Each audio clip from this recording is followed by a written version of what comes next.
Assalamualaikum warahmatullahi wabarakatuh.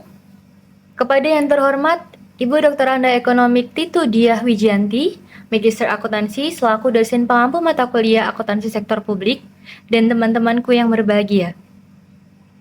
Izinkan kami untuk menyampaikan hasil diskusi kelompok kami mengenai materi yang berjudul Akuntansi Sektor Publik sebagai Anti Korupsi dan Good Governance. Sebelum itu, persilakan kami untuk memperkenalkan diri, yaitu saya sendiri Gania Azarzen dengan NPM 112. Selanjutnya, kita akan membahas tentang materi yang dasar atau utama, yaitu kita harus mengetahui apa itu definisi dari korupsi. Korupsi mempunyai banyak artian. Korupsi sendiri berasal dari bahasa Latin, corruptio, dari kata kerja corrumper yang bermakna busuk, rusak, menggoyahkan, memutarbalik, menyogok, mencuri, bahkan maling.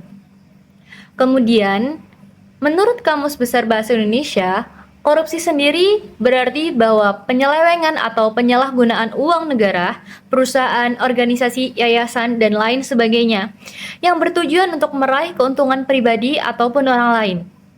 Sementara itu, menurut hukum di Indonesia, korupsi berarti perbuatan melawan hukum dengan maksud memperkaya diri sendiri ataupun orang lain, baik perorangan maupun korporasi besar, yang dapat merugikan keuangan negara atau perekonomian negara yang berdampak pada kesejahteraan masyarakatnya.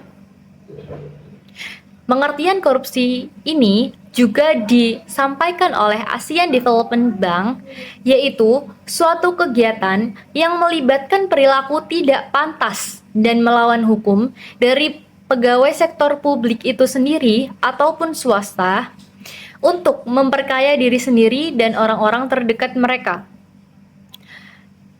Maka dari itu, korupsi dalam arti yang luas adalah penyalahgunaan jabatan resmi untuk meraih keuntungan pribadi yang berbentuk semua pemerintahan, bahkan pemerintahan yang rentan korupsi dalam praktiknya. Perkenalkan, nama saya Muhammad Charis Abid, NPM Mahir 134. Di sini saya akan menjelaskan tentang ciri dan jenis korupsi. Yang pertama, ciri-ciri korupsi adalah selalu melibatkan lebih dari satu orang. Yang kedua adalah bersifat rahasia dan tertutup atas motif apa yang melatar belakangi perbuatan korupsi tersebut. Yang ketiga, melibatkan elemen kewajiban dan keuntungan timbal balik. Yang keempat, berlindung di balik pembenaran hukum. Dan yang terakhir, mereka yang terlibat yang memiliki kekuasaan dan kewenangan yang besar. Jenis-jenis korupsi antara lain, yang pertama, merugikan keuangan negara. Yang kedua, penyuapan. Yang ketiga, penggelapan. Yang keempat, pemerasan. Yang kelima, nepotisme. Dan yang keenam, gratifikasi.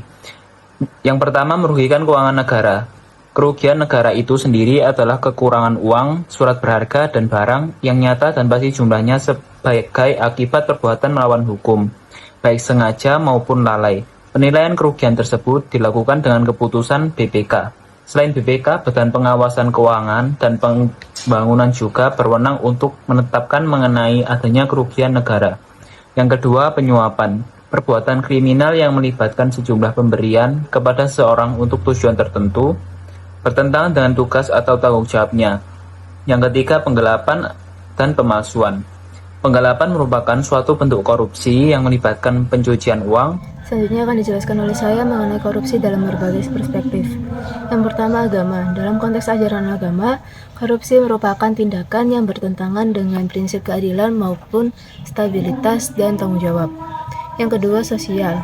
Dalam perspektif ini, korupsi dipandang sebagai suatu perbuatan yang dapat meningkatkan angka kemiskinan, kerusakan moral bangsa, hilangnya rasa percaya terhadap pemerintah, dan timbulnya kesenjangan dalam pelayanan umum. Yang ketiga, ada budaya.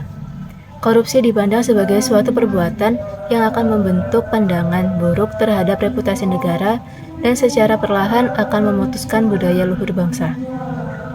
Yang keempat, ada teknologi. Korupsi dipandang sebagai sesuatu yang dapat menghambat perkembangan teknologi, penyalahgunaan tindakan yang merugikan negara, serta terorisme yang terus merasa merajalela. Yang kelima, ada hukum. Korupsi menimbulkan pandangan ketidakkonsistenan terhadap hukum yang berlaku, timbul pandangan bahwa hukum bisa diperjualbelikan, dan kepercayaan masyarakat terhadap hukum menurun serta timbul gambaran orang yang berkuasa dan kaya sebagai pemilik hukum. Yang keenam ada politik. Korupsi dapat mempersulit demokrasi dan tata cara pemerintahan dengan cara menghancurkan proses formal serta timbulnya aklamasi untuk menguatkan kekuatan politik atau menjaga keberlangsungan korupsi. Yang ketujuh ada ekonomi. Korupsi berdampak pada pembangunan infrastruktur dan distribusi pendapatan yang tidak merata.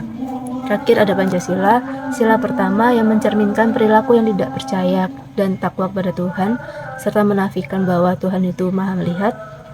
Sila kedua mencerminkan perilaku yang tidak mengakui persamaan derajat, serta tegang rasa terhadap sesama. Sila ketiga mencerminkan perilaku yang hanya mementingkan kepentingan pribadi dan tidak ada rasa rela berkorban untuk bangsa dan negara. Sila keempat, sila kerakyatan yang dipimpin oleh hikmat kebijaksanaan dalam permusyawaratan perwakilan mencerminkan perilaku yang memaksakan kehendak sendiri dan tidak bertanggung jawab atas keputusan yang telah diambil. Sila kelima, keadilan sosial bagi seluruh rakyat Indonesia mencerminkan tidak adanya perbuatan luhur berupa menghormati hak orang lain serta menjauhi sikap pemeresan. Sekian dari saya, terima kasih. Selanjutnya, saya akan mempresentasikan mengenai upaya pencegahan korupsi. Perkenalkan, nama saya Anggraini Ikusmawardani, nomor NPM 140. Upaya pencegahan yang dilakukan oleh pemerintah berdasarkan nilai-nilai dasar Pancasila agar tindakan pencegahannya tidak bertentangan dengan nilai-nilai Pancasila tersebut. Karena tujuan diadakannya pencegahan ini yaitu agar masyarakat memiliki benteng diri yang kuat guna terhindar dari perbuatan tindakan korupsi. Dan beberapa tindakan tersebut yang dapat dilakukan oleh pemerintah untuk melakukan pencegahan yaitu yang pertama, penanaman semangat nasional. Hal ini dilakukan dalam bentuk penyuluhan atau diskusi kepada masyarakat mengenai nilai-nilai Pancasila sebagai kepribadian bangsa Indonesia. Dengan adanya penanaman semangat nasional ini, kesadaran masyarakat akan dampak korupsi bagi negara Indonesia akan bertambah, sehingga akan mendorong masyarakat Indonesia untuk menghindari berbagai macam bentuk perbuatan korupsi dalam kehidupan sehari-hari. Selanjutnya, melakukan penerimaan pegawai secara jujur dan terbuka. Kejujuran dan keterbukaan dapat menunjukkan usaha pemerintah yang serius untuk memberantas tindakan korupsi yang berkaitan dengan suap menyuap. Jika pemerintah telah berupaya sedemikian rupa, namun masih ada masyarakat yang membuka peluang, maka usaha ini dapat sia-sia. Nah, jika hal ini terus dilakukan, maka tidak dapat dipungkiri bahwa praktik tindak korupsi ini akan berlangsung dan dapat menimbulkan konflik di antara masyarakat maupun oknum pemerintah. Yang ketiga, himbauan kepada masyarakat. Himbauan biasanya dilakukan dengan kegiatan-kegiatan penyuluhan dan menekankan bahaya adanya korupsi di negara Indonesia. Himbauan yang dilakukan juga menekankan pada apa saja yang dapat memicu terjadinya korupsi di kalangan masyarakat. Nah, yang keempat yaitu pengusahaan kesejahteraan masyarakat. Usaha mensejahterakan masyarakat dengan melalui pemberian fasilitas umum dan penetapan kebijakan yang mengatur tentang kesejahteraan masyarakat. Hal ini dapat memberikan penguatan kepada masyarakat untuk meminimalisir terjadinya perbuatan korupsi sehingga dapat mewujudkan masyarakat yang sejahtera. Lalu yang terakhir ada pencatatan ulang aset.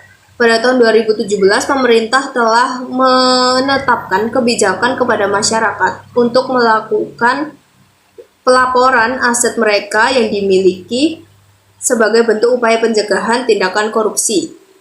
Pencatatan aset tidak hanya pada aset tunai yang disimpan di bank, namun juga terhadap aset kepemilikan lain berupa barang atau rumah.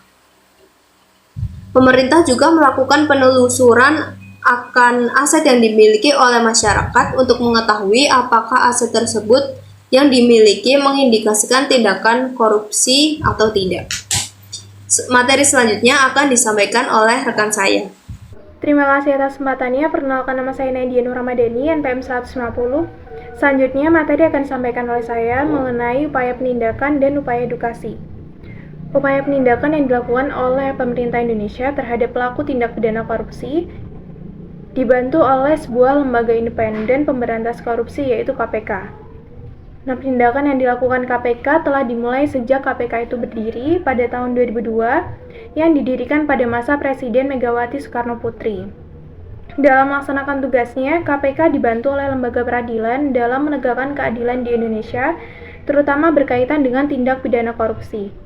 Proses peradilan yang dijalankan dilakukan sesuai dengan mekanisme sistem peradilan di Indonesia, yang mana berdasarkan hukum dan undang-undang yang berlaku di Indonesia.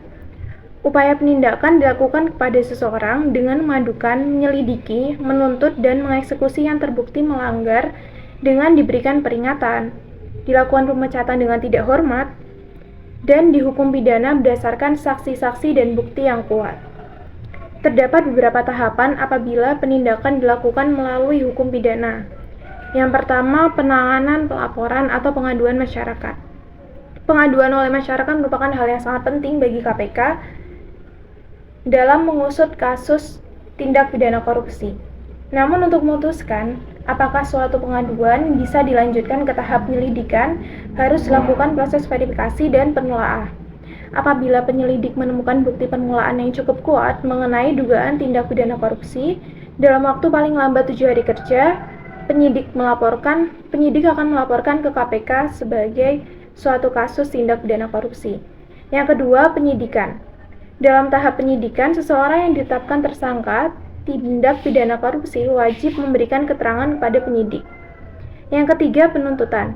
Dalam tahap penuntutan, penuntut umum melimpahkan kasus ke pengadilan disertai dengan berkas perkara dan surat dakwaan. Yang terakhir, pelaksanaan hasil putusan pengadilan atau eksekusi.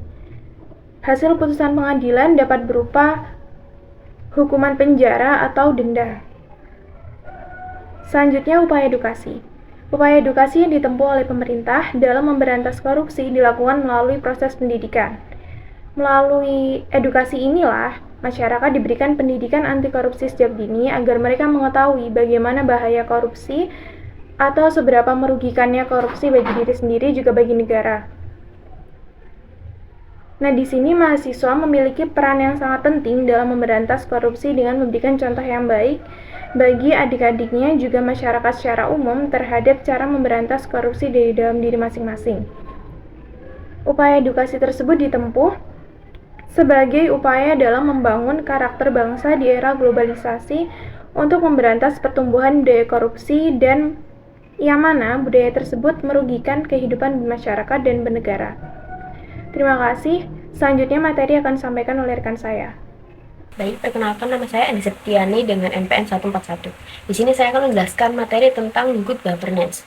Definisi dari good governance adalah suatu penyelenggaraan manajemen pembangunan yang solid dan bertanggung jawab yang sejalan dengan prinsip demokrasi di pasar yang efisien, penghindaran salah alokasi dana investasi, dan pencegahan korupsi, baik secara politik maupun secara administratif yang menjalankan disiplin anggaran, serta penciptaan legal dan politician framework bagi tumbuhnya aktivitas usaha.